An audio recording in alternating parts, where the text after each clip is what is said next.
তো যেহেতু ভিডিও বানাতে ভালোবাসি, কন্টেন্ট ক্রিয়েট করি, তাই ছোট ছোট আদিবিকের ছোটবেলার মুহূর্তগুলো সব সময় চেষ্টা করেছি ক্যামেরাবন্দি রাখার। কিছুটা নিজের জন্য, কিছুটা আদিবিকের জন্য। বিকজ ও যদি বড় হয়ে এগুলো দেখে, ওরও ভালো লাগবে। তো সময়টা ছিল বাবা মামুনির কাছ থেকে কলকাতাতে ফেরার।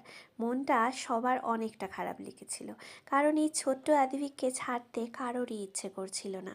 নমস্কার, আমি চন্দ্রিমা। আই হোপ আজকের ভিডিওটা তোমাদের ভালো লাগবে। গাড়িতে আমরা উঠে গেছিলাম। আমরা মোটামুটি লাঞ্চ কমপ্লিট করে ওই দুপুরটা ক্রস করে একটু বিকেল হতে যাবে বেরিয়ে পড়েছিলাম। কলকাতা যেতে 2 আওয়ার্স মতো আমাদের লাগতো। মিডিলে ভেবেছিলাম একটু টিফিন করব কোথাও, মানে একটু চা খাওয়া যাবে। অনেকটা গল্পের মধ্যে দিয়ে আমি চেষ্টা করছিলাম মামুনি পাপার মনটাকে একটু ঠিক করার। বুঝতেই পারছো তো, এখন আর সেই মেয়ে জামাইয়ের সাথে সাথে আদ্ভিকের মায়াটাই কিন্তু সব থেকে বেশি। তারপরে এই যে টিফিন করার জন্য একটা দোকানে ঢুকেছিলাম, যেখানে ডিমের টেবিল, এগ টোস্ট এইসব খেয়েছিলাম। আর শেষে তো চাটা খেতেই হবে। মন খারাপের জন্য মাথা যন্ত্রণা তো শুরুই হয়ে গেছিল। এই চাটাই একমাত্র উপায় ছিল সেটা একটু ঠিক করার।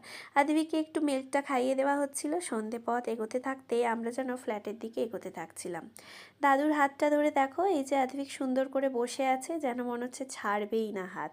তারপর ওকে যাওয়ার পর বেডে ছেড়ে দিতে সে কি মজা! অতক্ষণ গাড়িতে ছিল তো।